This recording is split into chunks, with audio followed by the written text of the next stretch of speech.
Alors, deuxième vidéo pour les terminales STMG2 concernant les équations de droite, et cette fois-ci d'un point de vue purement graphique. Comment déterminer graphiquement une équation de droite, c'est-à-dire à partir de son tracé. Alors, on va commencer, comme on l'avait fait sur la précédente vidéo, par deux droites particulières, c'est-à-dire des droites parallèles aux axes. Donc ici, je prends mon repère, axe des abscisses, axe des ordonnées. Je considère dans un premier temps cette droite. Je vais l'appeler D1. Vous avez, il me semble, tous compris que D1 est constitué de l'ensemble des points ayant tous, sans exception, la même abscisse. Cette abscisse étant égale à 2, 3, 4, 5. Donc on dira tout simplement que D1 a pour équation de points x comme abscisse égale 5. Cette fois-ci, on va considérer la droite D2.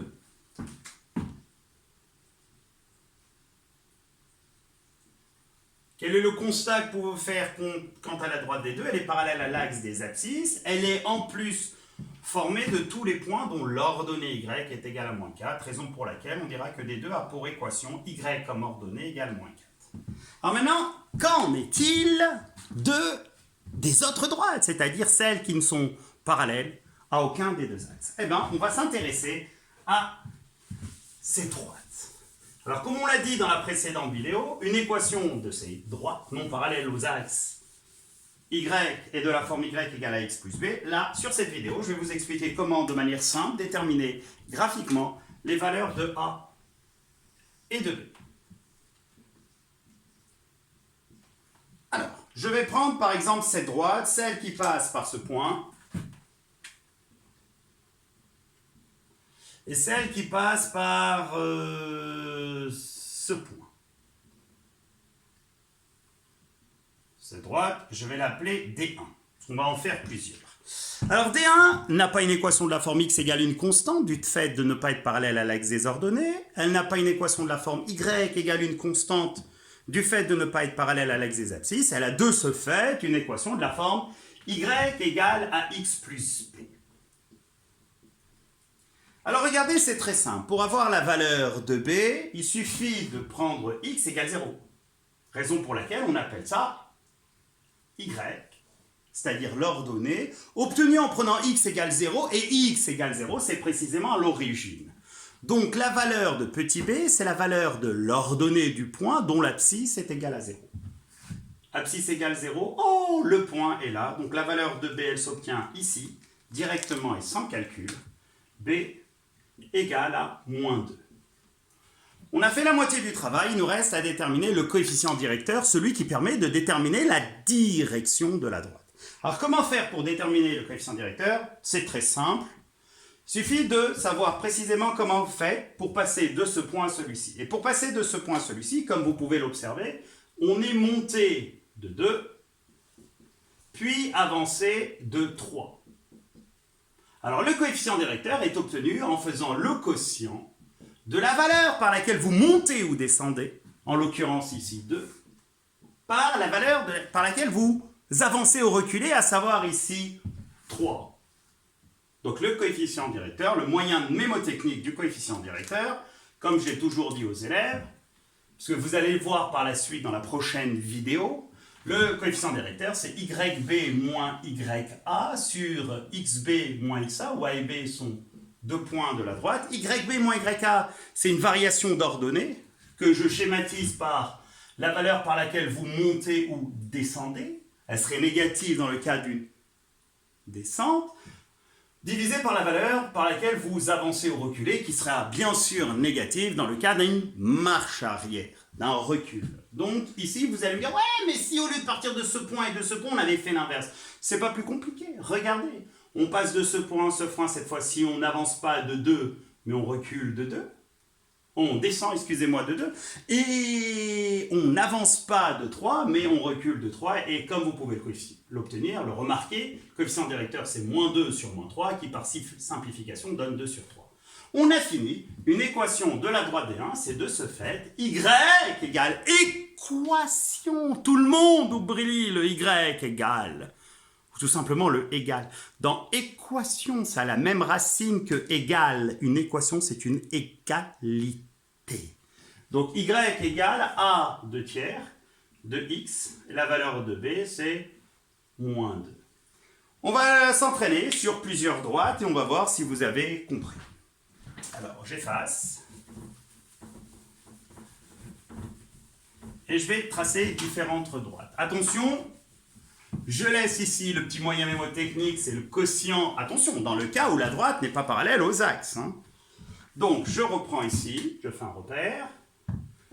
Très mal tracé, mais on s'en fiche. L'objectif étant de comprendre la démarche. Et je vais prendre ma première droite, celle qui passe par ce point et par ce point.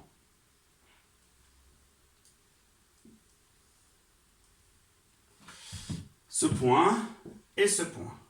Alors, comme vous pouvez le constater, la droite ici n'est pas parallèle ni à l'axe des abscisses ni à l'axe des ordonnées. Alors, comment faire pour déterminer une équation? Elle est de ce fait, je vais l'appeler D1, de la forme y égale ax plus b. La valeur de b, en l'occurrence l'ordonnée à l'origine, elle s'obtient ici. Donc on va appeler ça B1 parce qu'on va en tracer plusieurs. Donc B1 est égal à 1, 2, 3. Coefficient directeur, je pars de ce point et de ce point.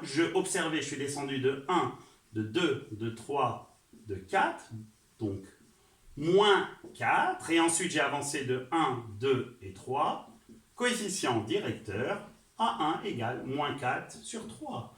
Équation de droite, D1 pour équation moins 4 tiers de x plus 3. On va en prendre une deuxième. La règle est très simple, plus on en fait, plus on maîtrise. Donc si jamais je prends cette droite qui passe par ce point et par celui-ci. Je relie les deux points. Alors c'est très simple, en cœur, on va appeler cette droite D2. Ordonnée à l'origine, il est obtenu ici. Donc ici B2 égale à 0. Coefficient directeur, pour passer de ce point à ce point, on est monté de 1, de 2, de 3 et de 4, donc plus 4. Pour avancer de 1, donc le coefficient directeur que je vais appeler A2, c'est 4 sur 1, ce qui donne 4. Équation de la droite des deux. Y égale 4x plus 0, qu'on écrit tout simplement 4x. Dernier exemple.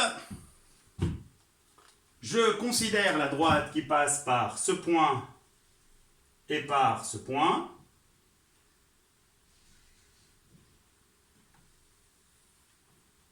J'observe, attention, qu'elle n'est pas parallèle à l'un des axes, sans quoi, si elle est parallèle, je répète une énième fois, à l'axe des ordonnées, là pour équation x égale une constante, à l'axe des abscisses y égale une constante. Donc ici, je détermine la valeur de quoi? Du l'ordonnée à l'origine, donc y égale quelque chose fois x plus quelque chose, ordonnée à l'origine plus 1.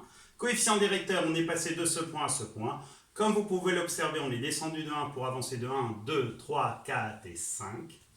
Donc le coefficient directeur ici, concernant la droite D3, c'est moins 1 cinquième. Moins 1 cinquième. Alors comme pour la précédente vidéo, je vais vous tracer différentes droites. Vous allez les observer, mettre en pause la vidéo et vérifier que vous avez parfaitement maîtrisé la manière pour déterminer une équation de droite d'un point de vue graphique. Alors, très rapidement, je considère un repère. Et là, je prends plusieurs droites. Alors la première, c'est celle qui passe par ce point et par celui-ci, dont les coordonnées sont 3 et moins 2. Donc première droite, je l'appelle D1. J'espère que, alors que je n'ai pas tracé la deuxième, vous avez déjà tous en tête une équation de cette droite. Cette fois-ci, je prends la droite D2. Oh, elle est particulière. Ensuite, je prends la droite D3 qui passe par ce point et ce point que je vais appeler D3 et je vais finir par une autre droite particulière, celle qui passe par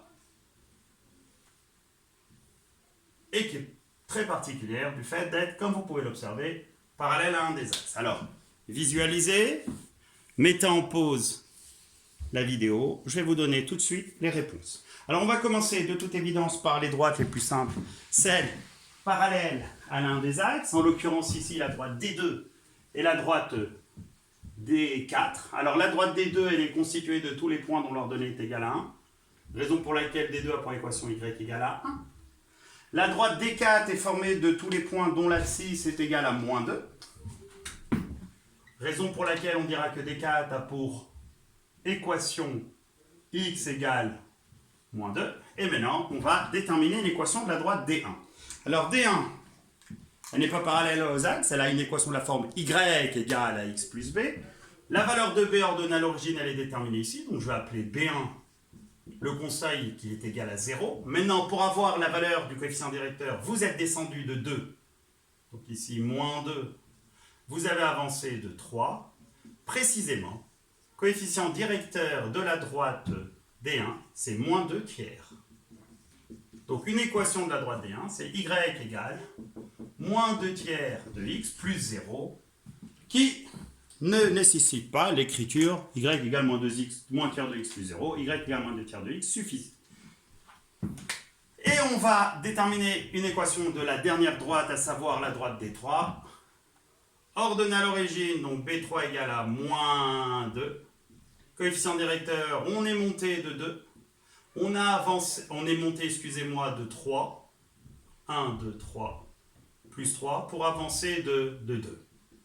Donc coefficient directeur, ici, pour la droite D3, à 3 égale 3 demi. Équation de la droite D3, y égale 3 demi de x, plus moins 2. On écrit tout simplement moins 2.